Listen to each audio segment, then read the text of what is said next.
We talk about what you've done wrong, also talk about what you've done right. Yeah, and be kind to yourself. Be kind to yourself when you have to. If you didn't do well, then don't celebrate. Yes. Don't be depressed. Don't be always kind to yourself. Be hard when you need to be. Be hard but when you need to But at the same time. And if you're kind to yourself, it makes the hard part easier. Sure.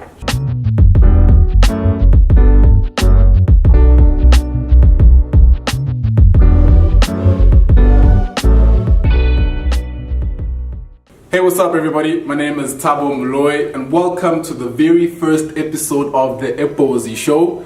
Super excited. This is something that we're putting together in association with Ebozi, where we're looking to empower people, empower entrepreneurs by having conversations with real trailblazers in the industry. So our focus is around certain principles, around certain areas in business for startups to really inspire you, really educate you, really empower you with some practical insights from people that are living, breathing these insights every single day. So what a way to kick off the show. I'm super excited about today's guest. She is absolutely phenomenal.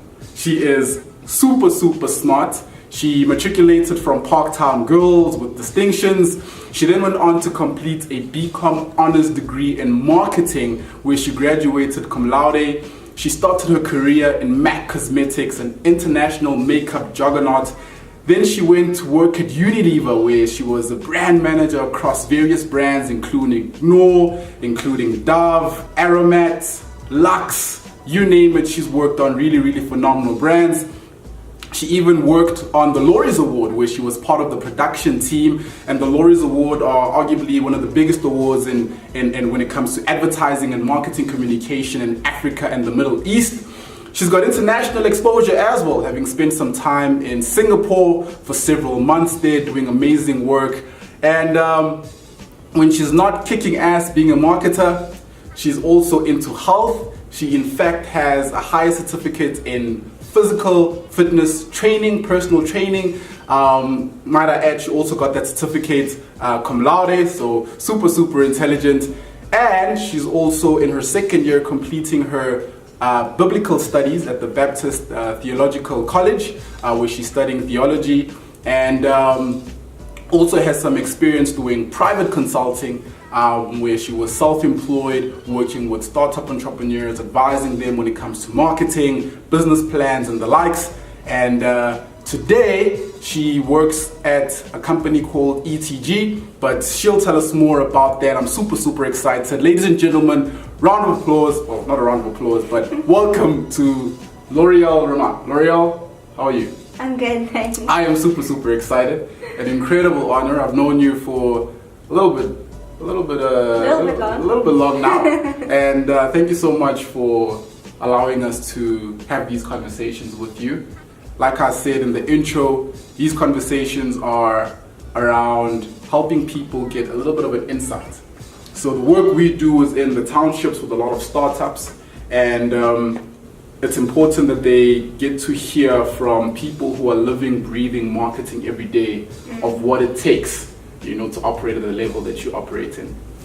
So yeah, maybe just to kick us off, you've worked in marketing for about 7-8 years now. How did that start? Is marketing something that you've always wanted to do? And how did you get into this industry? No, I think I wanted to be a doctor. Really? Yeah, but okay. I think that's an aspiration that lots of people have. Yeah. Because you only know of a few options, Yes. And if you want to help people, then that's the route that you genuinely tend to go. Okay. But anyways, events took place and I didn't apply for my medical degree. So I went into university and I asked the career guidance counselor for the most creative BCom. Okay. Because I had to do a BCom as per my mother. Okay. She's an accountant. She's like, you'll always get a job if you do a BCom. Okay. So I asked for the most creative BCom because I really didn't want to be in finance. And that's how, I like anything that I start, I have to finish. So Yes. I started the degree and then you have to get your honors. That's the new degree, Yes. So then I did my honors and then I just got into Unilever and... So was it more of a serendipity where you really didn't know about marketing? You just wanted to do something firstly to appease your mom, Yeah. and then secondly maybe something that is a little bit more creative and more more numbers driven, and then chance would have it that you'd actually like it Yeah. and do exceptionally well in it. All right, that's fantastic. And the company that you started in, is that also serendipity, or were you also quite particular about where you wanted to work and the kind of work you wanted to do around marketing? Okay. So the first company, Estee Lauder, Yes. I got into the MAC brand. That wasn't planned at all. Okay. I actually got rejected by my first 3 choices. Really? Yeah. And it really wasn't on academics. I think I went in and did the psychometric test, which is why I actually don't always... Like, you shouldn't actually judge yourself on those psychometric tests. Yes. Although, I mean, they do mean something to the business. Yeah. I think, I mean, a lot of people get despondent. Yeah. So anyways, I didn't get into my first 3 companies, and then Estee Lauder was the last option. Not the last option, but it was the last CV that application that I made. Yeah. And I went in and I did that, but it really was just all divine. Yeah, you know, call it serendipity, call it divine intervention. I mean, I really do believe that God orders your footsteps. Sure. And I got into Estee Lauder, stayed there for a year, and then I did intentionally apply to Unilever because it was considered the best. And what was because in a lot of industries, you find that there's quite a big disconnect in terms of the theory and stuff you do in varsity and then the actual work that you do in the day-to-day. So when you look back, you know, in the years that you spent at varsity and all the theory that you studied, the marketing mix, the brand communications and all that jazz, when you first started at Estee Lauder, was there a connect, or was there a big disconnect in terms of the theory versus what you do every single day? Well, I think the theory prepared me, the studying prepared me for discipline and, you know, hard work, input, output, that kind of thing. And then obviously the jargon, I knew the jargons when they spoke about things, and I would be able to understand what they're speaking about. But in terms of applying exactly what I did at university, not so much, maybe like 40%. Yeah, a lot of it was on the job. I feel that a lot of people, when it comes to marketing, have perceptions. Yeah. You know, you ask for a creative sort of study discipline and you're appointed to marketing. So there's a perception that for me to be a marketer, I might have to be creative. Yeah. I'm making adverts, I'm making banners, you know. Is that the case, or is it something completely different? Marketing is such a big umbrella, and there's so many things that fits under there. So advertising is where I think you have to have that creative streak. Well, the stereotypical creative streak. You know, you have to be able to design and copyright and all of those things, and you must have a flair and an interest for it. I don't necessarily like to pick the color of what my packaging should be. Like, I like having input into it, but that shade of red or this shade of red, I'm not doesn't really matter to you. If someone has a stronger feeling on what they want, then I'll go with them. So in terms of creativity, it's not that. I think creativity means that you're a problem solver. Yes. And as in any job, but I'll speak specifically on marketing, you're given a problem, so there's a need in the market, and you have to solve it. So, you know, what products are you going to choose? How much are you going to price it at? What color are you going to make it? But that's done with a whole team. Sure. So that's quite interesting. So it's not a matter of shining lights to make sure people see your product. No. But it's a matter of understanding real problems. So what are people facing every single day, and how can my product address that? And how can I communicate in a way that resonates with them, that actually this product can help meet those needs. And what kind of problem solving skills would you need to have? You know, would you need to be quite technical in terms of being able to assess data and make key informed decisions, or is it a matter of being able to work with people and leveraging off different strengths? I mean, what kind of strengths do you pull on every single day to enable you to solve these kinds of problems? I think as the more you grow in a marketing role, obviously your what you need to do and what you need to pull on, like you said, becomes bigger. So I think starting out, you firstly have to have empathy.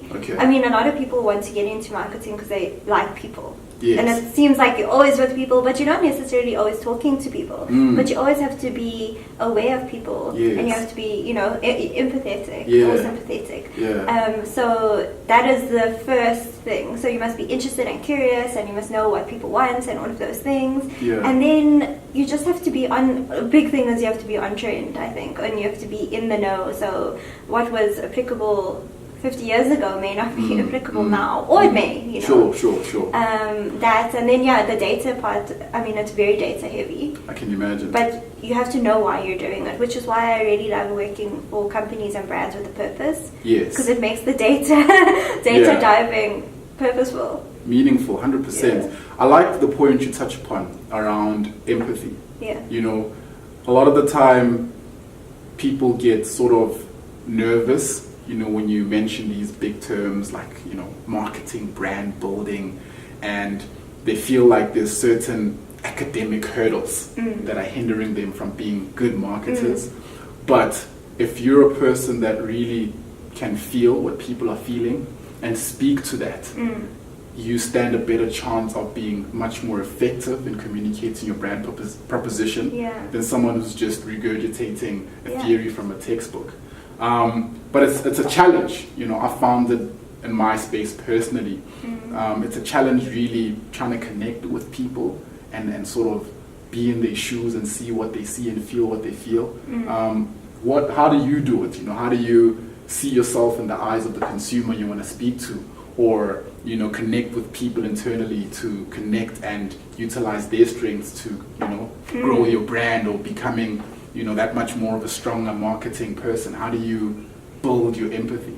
I think that the biggest life lesson that I've learned so far, and I also, it was the wording that I'm going to use was actually stealing it from someone else. I can't remember who said Deal it. with pride. But recently, someone said that if we had to remove the clothes that separates what I look like and what you look like, and take us out of our, like, my home and your home, or my area and your area, then we'll see that really we have more in common with most people than what separates us. Sure. We have more in common than what separates us. So I think I'm very aware that actually I can connect with anybody. I mean, obviously there's language barriers and all of that, but I've traveled a bit and I've met so many different people, and I've been quite fortunate that I've lived in 3 provinces. Sure. And I mean, each province is so different, but in every situation I've managed to connect with people on such a personal level and create relationships that are lasting. So I think that's one thing that I always remember, is that we're connected. We're so much alike. Yeah. So generally what I'm feeling in a situation, and if I had to put myself in, if we had to say, okay, so if I had 3 children and I only had this much of money, what would I want to do? And I think anybody with a heart can get, you know, put themselves in a situation like that. And what I would do is most probably what the person who's actually living that life would do, because I feel like we're not so different. We're really not so different. As much as we have our nuances and we have things that distinctly characterize and define us, you know, and make us, you know, stand out, but at the same time there's commonalities that connect us, and it's imperative that we speak to both. You know, speak to the differences, but at the same time speak to the things that connect us. You know, I'm also a University of Johannesburg alumni. Oh, okay. And I remember I also did a marketing module for a couple of years. And one of my lecturers, I don't know if you know him, was Professor Robert Lombard. Yes. Quite a charismatic, flamboyant. Strategic marketing. Yes. And I'll never forget something he said one time in the lecture. He said, "Ladies and gentlemen, boys and girls, marketing is not a function of a business, but it's a way of doing business." And as you're speaking now around connections, you know, looking for connections, looking for areas that I can see in myself and I can see in the other person, and finding ways to use that, you know, to position our brands or speak in a way that solves their problems.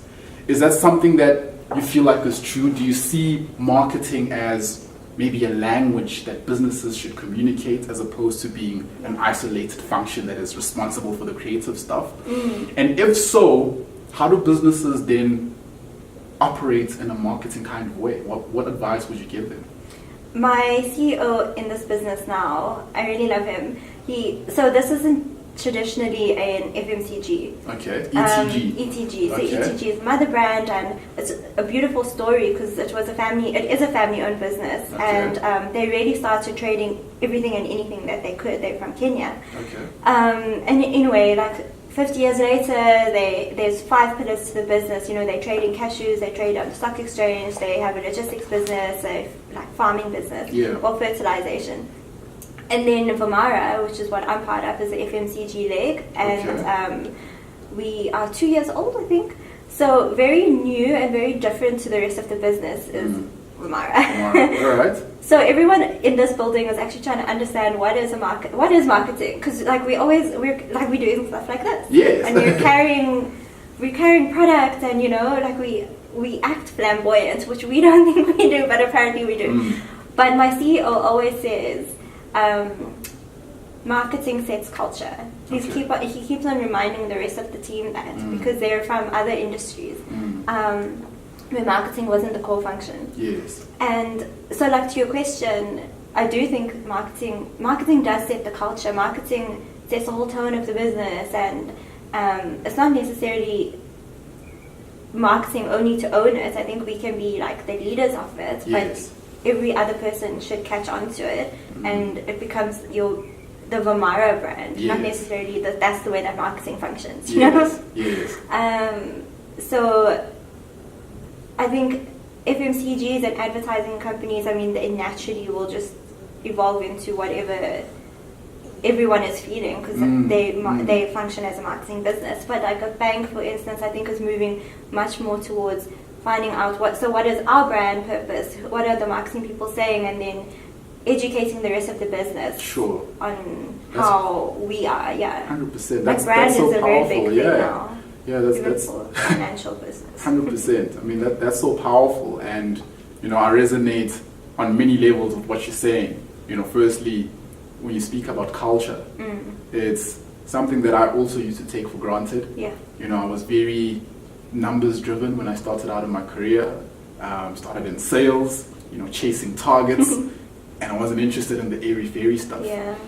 But then, what makes you much more successful is understanding who you're selling to, rather than the number that you're trying to chase. Yeah. And that came through when I saw the value of culture. You know, an organization that places consumers at the heart is an organization I believe is destined to thrive. Yeah. Because when you understand who you're serving, the stakeholders who pay your bills, the stakeholders who allow these businesses to grow, then you're in a better position, like you said, to empathize and connect them that much more better. And that's the role that marketing sort of facilitates in an organization. And having worked in finance myself, I know the culture clashes in terms of perceptions internally and perceptions externally, and it's always been a challenge in terms of how people see the business inside versus how the consumers see that. So in your experience, if an organization internally might advocate that they have a culture that's for people, a culture that is inclusive and diverse, yet externally people see banks as these evil money whoremongers that just want to ruin everybody's lives, how then does marketing challenge those perceptions and position brands in a way that resonates better with people? I think traditionally banks would not do, I mean, they do niche marketing, or you'd either do niche marketing or you'd do mass marketing. Just even like their TV ads would be, this is what we're selling, or this is who we are, you know. Well, not this is who we are, this is what we're selling, or this is what we're offering. Quickly, for someone who doesn't know a thing about marketing, what would you say the difference is between niche marketing and mass marketing? Oh, niche is when you're targeting a small group of people. Okay. And then mass marketing is when you're targeting, well, the mass, The masses, so everybody like, and everybody. Okay. All That's right. simple, right? Yeah, I think generally they would just say, this is what we have to offer for you. But as I think business is evolving and the world is evolving, businesses are catching on to, it's not what we can give you. I mean, it's not what we have and you must come to us. It's what you need, and this is how we can help you. Sure. So in terms of, so I think a lot of, I'm saying financial institutions, but I mean there's so many others, like across the board. I mean, insurance, all those like law firms are getting so much more personal now. If you are suffering from something, or if someone did something to you, then we can help you. Not we're the best and like a whole lot of credentials and all of that. Because it's more about creating that relationship with the person. I mean, it's a virtual relationship, but you buy into anybody or anything if they connect with you on a personal level. Yeah, and I deal with a lot of startups, and we try and create content to try and encourage entrepreneurship, and we fundamentally believe that small businesses are the lifeblood of an economy. When you can get more people starting businesses and grooming and growing those businesses, you create an ecosystem where people can participate in the economy, and an ecosystem where businesses can grow. The challenge though is that when you're starting out, you've got very limited resources. And a lot of entrepreneurs that we speak to see marketing as an extra, like it's a benefit. Like it's something that you do when you're thriving or growing. And it's something that you invest in when you're profitable. Right now, let's just make the product. If the product can get out there and we can push it, then it's okay. Then we'll worry about how we advertise and promote and communicate. How do we then communicate to startups to say, actually, it's the other way around? It's your brand that needs to speak first, that needs to lead, that needs to be out there. And that will help you actually generate the revenue and sales to keep your business afloat. How do we then challenge that paradigm and position marketing in a way that should be at the forefront of each startup's mind? Well, whenever you start a new business, you should sit down and do a business plan. Generally, the marketing team does a business plan in a business. So to think that marketing is something you do later is untrue, because marketing is what you've been doing all along. You just don't know it. You just don't know it. It's the investment part that usually scares people. And I think there's different forms of investment. I mean, it depends what business you're opening, but I mean, there's time investment, effort investment, and then the scary one is money investment. But if you don't have the money, then invest the time. Like, I also think people are scared, or maybe I dare to say lazy, to put in the time and the effort, and you don't want to. I don't know if it's pride, or maybe it's just like you don't have the skill, but it's also about getting out there and connecting with other people and talking to as many people as you can. Those are things like knowledge is also a resource. Those are things that you're gonna build up, and it'll build up to financial capability. But I mean, the more you connect with people, the more you put yourself out there, like sleepless nights, all of those things are going to count towards something. Maybe one day you went to a networking thing, or you don't even go to a networking thing, you just went out to a place you never wanted to, and then you met someone who's interested in financing you, but my sister actually is an amazing example of how to start something from nothing. I mean, I don't think she necessarily generates income from this particular thing yet, because she didn't want to. But I mean, she started this thing when she was in between jobs. It's an e-magazine, and she really had it was nothing. She was at home, and then she reached out to people like local celebrities, I won't name any of them, but I mean, they're on the radio, so they're celebrities. They're famous. Pretty big deal. She reached out to them, but the way that she went at it was, look, I have this thing, this is what it can do for you, I would love to come through to you. And sometimes it would be like at 2 o'clock in the morning, they would say, okay, come through, because they were artists. Come through, I'll come through to you, and we can put something together, and then I will put you on a platform. And she just generated so much of content and so many relationships through that she eventually was like on local TV shows, and she's considered one of the biggest bloggers in South Africa now. Well, not bloggers, but influencers in South Africa now.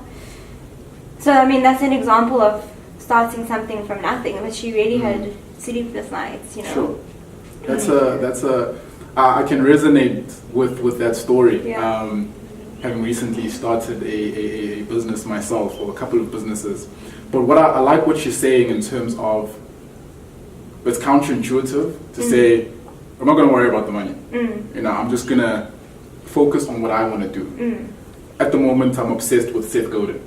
And he's written a book recently called Permission Marketing, amongst other books that he's written. But one of the things that he speaks about is doing work that matters for people who care. You know, when you do work that matters, when you're focused on what really makes you come alive, things that you're passionate about. Yeah. And you put that as an anchor for your business, and you pursue that relentlessly. Obviously thinking about ways to generate revenue and, you know, cover your costs, but you're more focused on putting work out there that matters. You know, for people who care, you stand a better chance of being successful. And it's something that is counterintuitive. So people want to think about the money first when they want to start a business, and to get people to think the other way is a bit of a challenge. And I know that you've worked for Unilever, and Unilever is one of the companies that has positioned itself as a company that does work that matters, as a company that is conscious. You know, they speak about conscious capital. And the outgoing CEO, Paul Polman, is the one that really led the Unilever Sustainability Living Plan. But at the same time, it's received a lot of criticism. So last year, there was an unsolicited takeover bid from Kraft Heinz that prompted a lot of investors to ask tough questions on Unilever, to say, are you compromising shareholder returns in this almost blind pursuit to change the world? Is it not more reasonable to make money first and then use that money to invest in social, you know, causes? And his argument is that you can do well by doing good.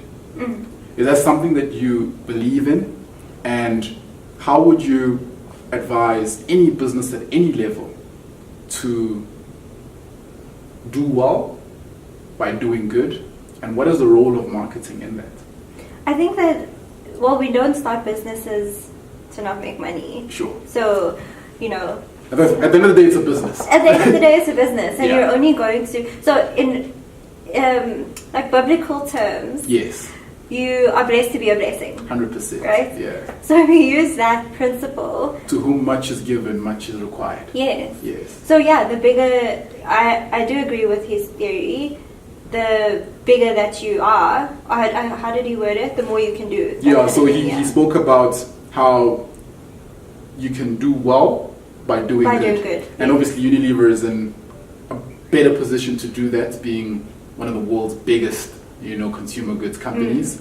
But at the same time, investors are saying, actually, there's a lot more value that can be extracted if you just focused on the business as opposed to, you know, teaching kids how to wash hands with Lifebuoy and building toilets with Domestos. Yeah. Those kinds of challenges were being posed by investors. Yeah. I mean, I think probably when you dig into the numbers, and maybe that's how they came to that conclusion. And I do agree with that. I think you have to be smart about how you invest things. I'm not saying that that's what Unilever does per se, but our purpose, you know? Yes. And to say, this is what we're doing, and generate PR currency. But we're not Hollywood, you know? We don't really need PR like in that way, or at different life stages of your business you need different things. Sure. But you need to be able to make sure that you are maximizing your return so that you can do the things that you actually want to do. So whether your sustainability really does fit into your business plan now, I think it's something you have to be responsible to check. Yes. If there's something that you can do, and if it means cutting off that sustainability leg, specifically, but investing it in a different way, then do that. Because maybe it is more money that you need in order to grow your business to help more people. Sustainability doesn't always mean going and building something or painting walls. I like that. There's so much more. Yeah. That's a very refreshing perspective. You know, a lot of people are quite binary in their thinking, so it's ones and zeros, it's either or. Yeah. And what you're saying reminds me of a book called The Opposable Minds by an author called Roger Martins, who's actually a dean in a business school in Canada.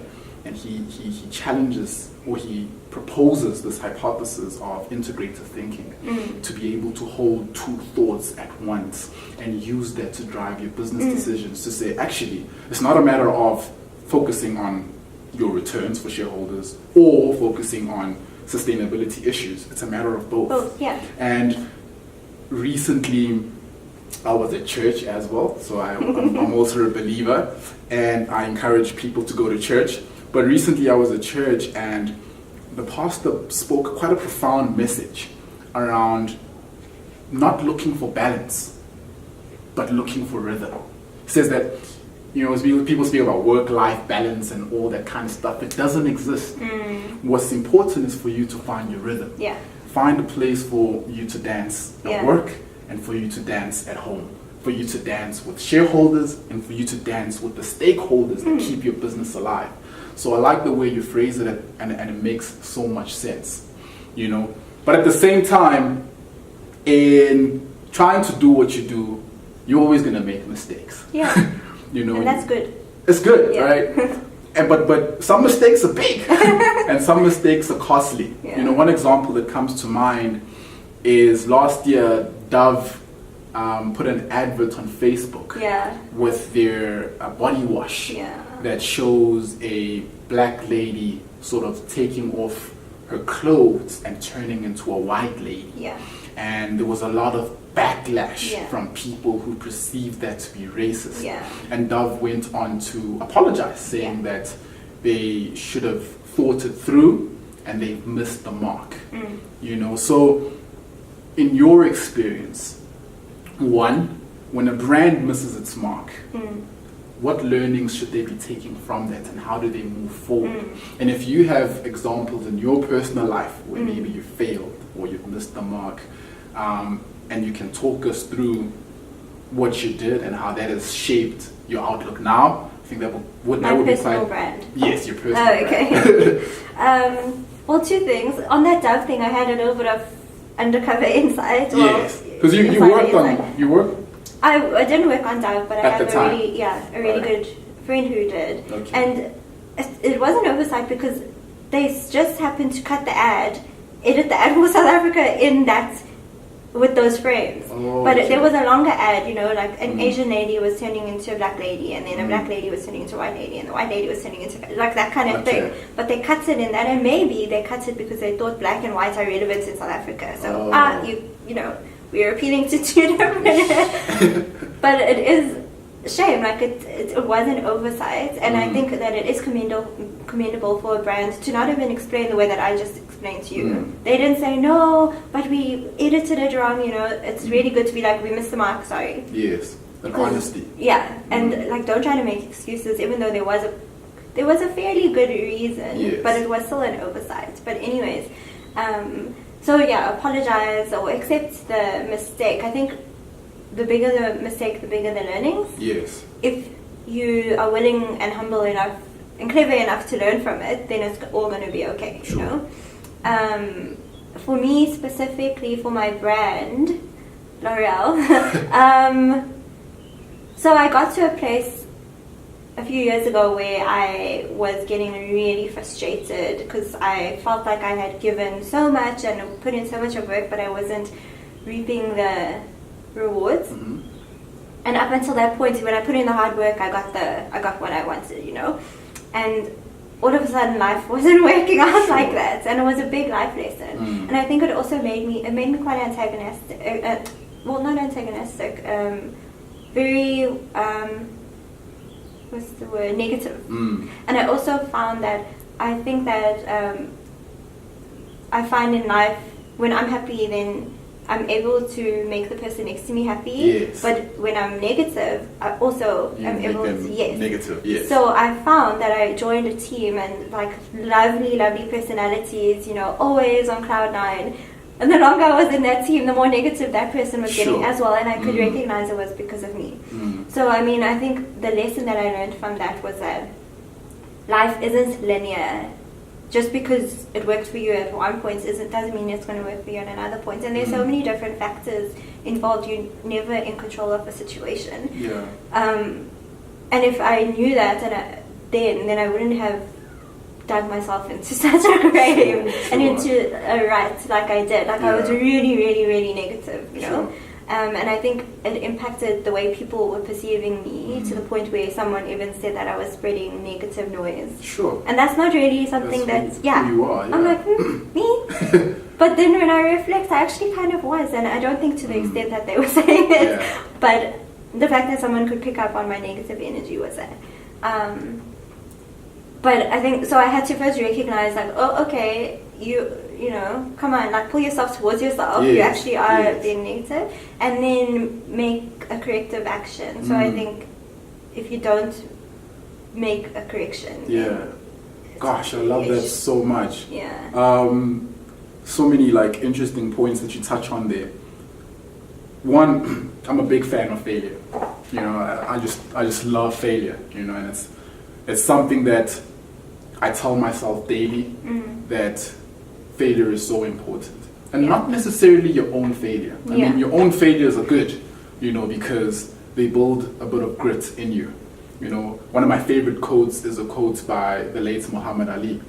And he said, "Only a man that knows what it's like to be defeated can reach down to the bottom of his soul and come up with an extra ounce of power it takes to win when the match is even." Yeah. You know, so when you know what it's like to be defeated, when you know what it's like to take punches and fail, when it comes to situations in life that ask of you, you're able to pull on that strength. So failure is important because it teaches you. But at the same time, other people's failures are important as well. You know, it's wise to learn from your mistakes, but it's wiser to learn from other people's mistakes.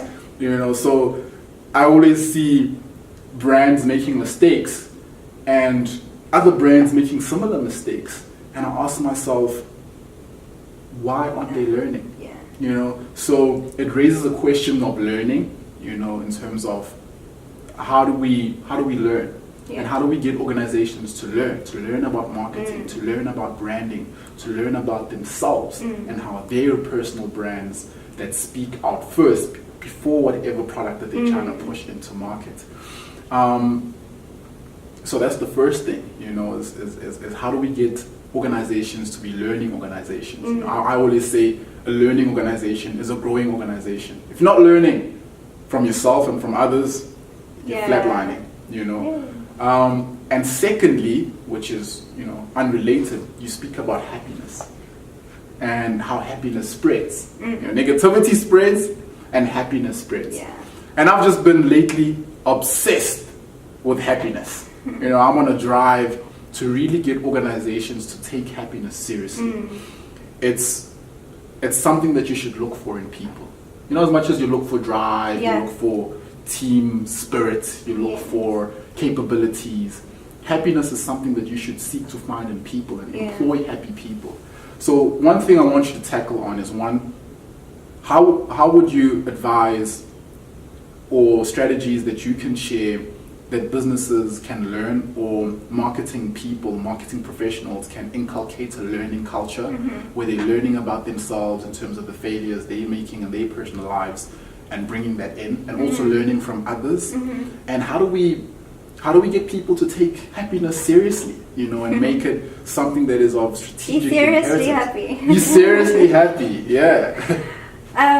Well, the first one is you have to be reflective, you know, for learning to happen. Sure. I mean, whether it's every quarter or every year, I mean, once a year is a bit too little, I feel. Maybe every quarter, reflect. So have people in the room and have honest conversations with people, and don't be prideful. So if someone's telling you made a mistake, maybe they're wrong, but maybe they're right.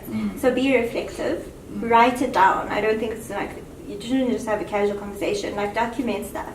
So you have what went wrong and how to fix it, how not to do it. And so maybe that it lives as well. Other people can read and see and learn from that. So that's your own mistakes, you know, be reflective, even in your personal life. Do it, like, always check in with the people closest to you. Like, how you're doing. I mean, it doesn't have to be as serious as that, but you always have to be accountable to someone. And in an organization, the leaders are accountable to their employees and vice versa. Sure. And then how to learn from other people's mistakes is, I think some brands make mistakes that another brand made because they weren't paying attention. So they probably just focused on themselves. So you must be curious, you know, read up on things, watch things. I mean, in marketing, you have to be curious.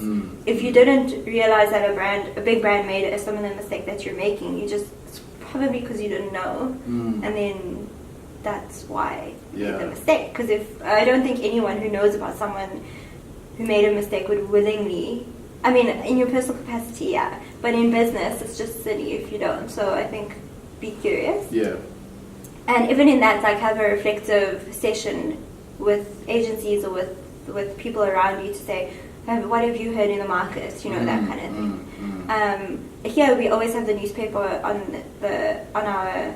in our pause area. Okay. And over lunchtime, people will like be flipping through it, and different people like different sections, but we'll all share what we learned in our section, like casually, and I think that's quite helpful. And then the happiness thing, and maybe it's just semantics, but happiness for me is temporary. You know, I think what joy and happiness are very different things. Okay. And I mean, I know I'm being technical, but it actually is a really good How would you educate us? So happiness is like sadness. It's very temporary. Like I can be happy now, and then like in 2 minutes I can be sad if I hear something, you know. Okay. But I think joy is so much more deeply rooted. It's like it's connected to peace, and it's connected to love. And joy is something you can be joyful even in your sadness. Sure. You know, it's the hope of joy. Okay. Do you think that happiness is a cue for joy? Yes. Do you think that Yes. if I'm in a state that I'm happy, Yeah. it means that I'm much more closer to the things that bring joy in my life or make me joyful, and it's important to pay attention to that so that you can then live in a state where you're seeking out joy more than anything else. Yeah, I think so. I think happiness comes from different things, but I mean happiness is also so worldly, I think, you know, and it can be very materialistic as well. Like I'm happy if I get a present or you know.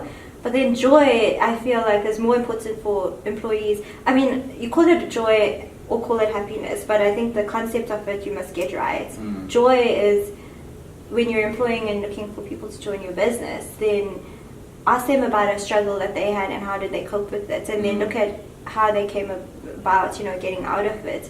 I mean, if they can speak with the peace and the hope, then they're probably joyful people. Sure. But there are people who would come out of something and be really negative, and I feel like the joy is not there. Do you think that obviously the world that we live in now is quite consumer driven, and the states of depression are staggering, especially amongst the youth, where constantly messages are being shown on their feeds, on their phone, on TV, that they're not good enough, that they need to have certain brands to be popular, that they need to consume certain products to be happy. Do you think that it's fair to call that irresponsible marketing, or is it just the way the world is and people just need to be stronger? And is there a role that marketers should play to, you know, speak about joy, to speak about happiness, you know, to speak about self-esteem? Dove does it quite well in terms of self-esteem, but at the same time, you know, there's all kinds of beauty products and makeup products that tell girls that you need to use these products to be beautiful. How do we sell products in a way that doesn't lead to depression and doesn't lead to people feeling like they're not enough without our products, at the same time wanting them to buy our products to be happy? There'll definitely always be brands and companies that pull on people's egos. You know, I don't think that'll never happen. I think brands do need to be, or companies do need to be more responsible on how they connect with people. But saying that, we're still going to have a big portion of, you know, the glitz and glamour and Hollywood kind of feel. But that's because, I mean, it comes back to people just being lacking something in their personal life. And unfortunately, that's something that is built like in the home area, you know, or through life. But I think as a brand, you can show people that this, in spite of certain circumstances, like shed light on the good stuff, you know. Like Dove does do that. like, yeah, you have curly hair that's probably really frizzy and really dry and scratches your face. But, you know, it's actually a symbol of freedom, and you're so, like, it's beautiful, and people in Brazil who are considered beautiful, that is what they go for, you know. It's like showing people to recognize that something that you considered a flaw is actually really beautiful. That's how, like, the angle that Dove goes. But I think any brand can do that. So, I mean, you can do it with a food brand, you know, like you might have a big family and you might be tight on money, but here we can give you a product that will enable you to feed your family, and because you feed your family, they're going to be happy and you can enjoy time with them at the dinner table, you know, like. So it's not necessarily this is the brand and how it can make you joyful. It's about putting them in that mindset to say, look, dinner time is important, and this is where you come together as a family. And hey, we also want to join you at dinner. That kind of thing. Sure, I love that so much. I love how you put it so eloquently. I mean, there's three things that came out of that.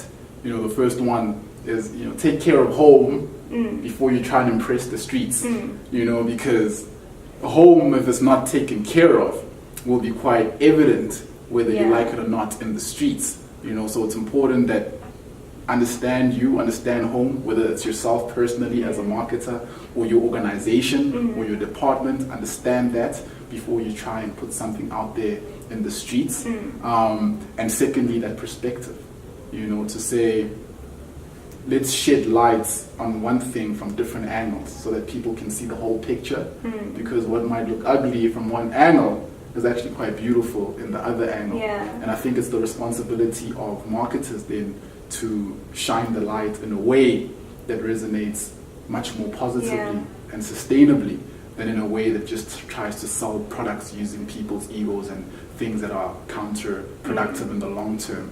Yeah, and we do need to move away from I think South Africa is becoming quite Hollywood, which I really, America, which I really don't like, because I feel like we're such a real, not negatively about America, I mean, it's very stereotypical of me to say that, but we are.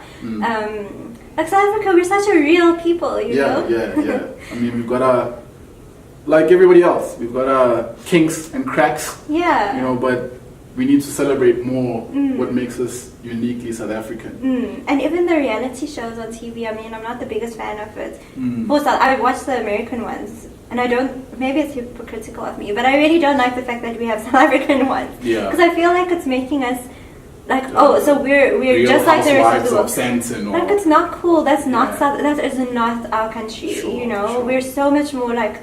I know there's this ideal of the Rainbow Nation, and whether or not we are one now, I mean, is another question. But I think that aspiration was definitely there, and I do think it lives in the hearts of all of us, you know. So as a South African business person, like, that's, I think, like, where you need to be, like, the Ubuntu culture, and, you know, that kind of thing. Like, because we are, Yeah. I mean, there's definitely good things you can pick up from American culture, or advertising, or whatever. But we're so different as South Africa, and I think that the more that we try to be American, the more we lose ourselves. It's interesting though, because, you know, there's quite a convergence in terms of cultures, and that's happening in the world right now. You know, it's like it's all coming together. You know, the world is much more connected than it was, you know, decades ago. You know, we've seen it in our lifetime. You know, we went from no smartphones to not being able to live without a smartphone. And when you put your smartphone together, when you turn your smartphone on, you're able to reach the world in an instant. You know, so, and you speak about curiosity, about how important it is that we be curious so that we can learn from others, but at the same time, not losing ourselves. You know, so you've worked internationally, you know, so you've worked in Singapore, you've experienced other cultures that have opened up your world and taught you all kinds of things, but you live in South Africa. You know, so you hold those two things and you live in a constant duality, which I think is very, very important that not a lot of people get right.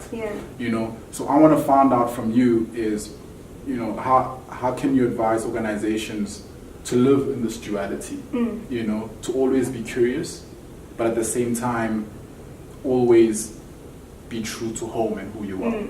I think if it's going to better yourself and your business, then sure, learn as much as you want, you know. Is it going to better your business in terms of your finances, in terms of your people, in terms of your purpose? Then sure, borrow those or learn from them. But I think like also living in another country and being exposed to so many different people, I also know what I don't want to be. You know, learning is both ways. You can learn what you don't want and you learn what you want. And connection and like smartphones and all of that, yeah, it is really great because we do want to better ourselves. I mean, we don't want to be a country that has load shedding for the rest of our lives, you know. Yes. So if there's a country that has a solution to that, borrow it. Borrow it, yeah. And a company as well. Like if a company has something that you are struggling with, borrow it. But you should also learn.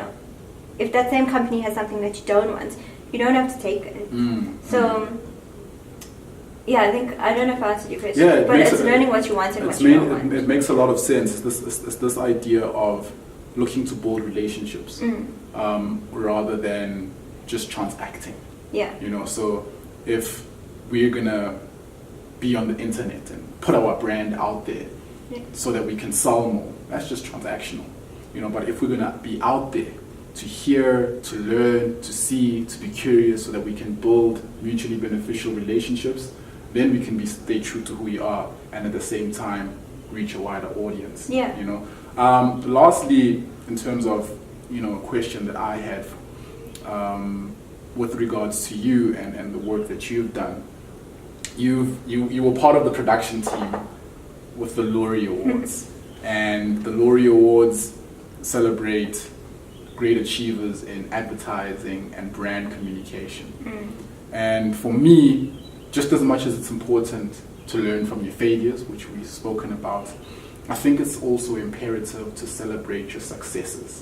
You know, so I want to find out from you that experience, you know, how it shaped you, how it helped you become that much more of a better marketer, and, you know, how do you celebrate your wins, and how would you encourage people to celebrate their wins and start collecting wins? Well, I think being part of it and being exposed to such talented people, you should never be, you know how they say you should never be the smartest in the room? Yes. And it's true. You don't want to be. I mean, for a time, fine, but you don't want to be the smartest in the room because you will plateau. Yes. So seeing and intentionally, so what we do, my friend Tempe and I, we have this tagline, live intentionally, or be an intentional liver. So you must intentionally surround yourself with people who are better than you. And it's not in terms of, only hanging out with people who are richer, or, you know, but you have to be intentional about some things, and it's not being disingenuous, it's just being intentional, you know, but obviously you also have to connect with the person and all of that, but you don't necessarily, but be intentional, want to grow. And part of the Leorie's, I think, showed me how people are operating on like a different level of creativity or a different level of even discipline, because the creative industry, those people probably the most underpaid but the hardest working. I mean, they put in like all-nighters all the time, so it was really great to see that. And then when they also work as teams. So I don't think there was really an award for a one person. It was a team effort, and that was also really beautiful because it shows that you don't get to something alone. Generally, you don't. So that was also beautiful to see. So in terms of celebrating, I think you have to. I mean, you can only know that you had a success from something if you set an objective. So from a business point of view, set an objective, and if you've succeeded, then celebrate with the team and the people that have helped get you there. It doesn't always have to be monetary, but it can. I mean, also putting yourself within networks and apply for awards if you want to as a small business. And they have so many things, like we're trying to recognize people all the time. So apply for things, see if you make it, build your credentials. I mean, it's really great to have a portfolio of things that you have achieved, you know, but be intentional about the things you want to be involved in and the objectives that you set and what success looks like. Success is not always monetary, you know. It isn't, So in your reflective process that we discussed earlier, Yes. we talk about what you've done wrong, also talk about what you've done right. Yeah, and be kind to yourself. Be kind to yourself when you have to. If you didn't do well, then don't celebrate. Yes. Don't be depressed. Don't be always kind to yourself. Be hard when you need to be. Be hard But when at you the need same to time. be. And if you're kind to yourself, it makes the hard part easier. Sure. Oh, fantastic. Yeah.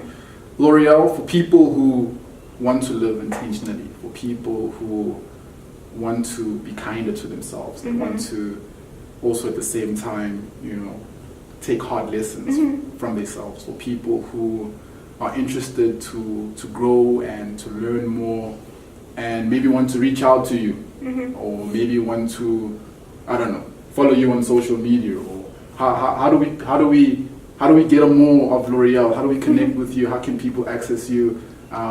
If you wouldn't mind, you can share that.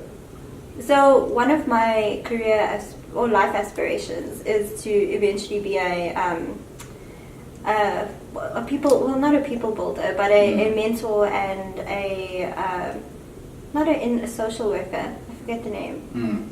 This is really my career goal. Wait. But you want to help people. No, there's a word for it. Yeah. I just slipped my mind. Okay. But I do want to build people, and I'm always available.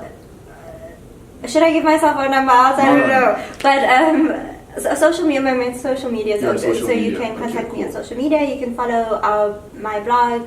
TME on my blog is called Salt and Earth. Salt-and-earth at blogspot.com, and you can reach out to us through that. They can reach out to me through you. Sure. I'm always willing to give advice and listen to people and grow with people.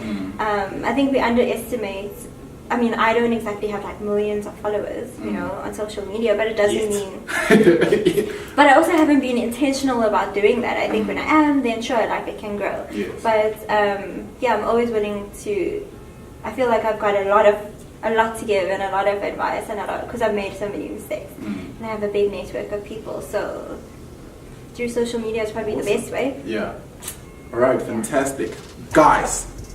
When I tell you that you are going to want to take advantage of connecting with Laurielle, trust me.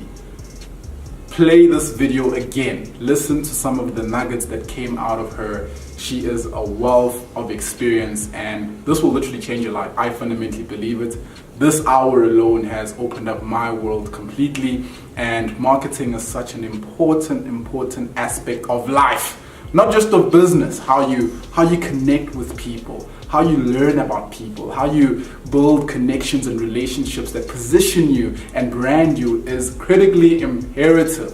So you want to reach out to her. You want to check out her blog around intentional living. I'll leave all her links to a social media page and links to a blog in the description below. So please make sure that you check it out. Promise you, it's really going to elevate your thinking and take you to the next level. She spoke a lot around surrounding yourselves with people that are smarter than you. That if you're in a room where you're the smartest, you need to get out because you're in the wrong room. So being part of this conversation, watching this video, I promise you that you're in the right room. So make sure that you continuously stay in that room by being a part of her world. Thank you so much, Laurielle, for your time. Had an amazing time. Make sure that you like this. Drop your comments if you think it's cool. Hit that bell notification to make sure that you're constantly updated with the content that we're putting together. Like I keep trying to tell you, promise you, it's going to be a movie.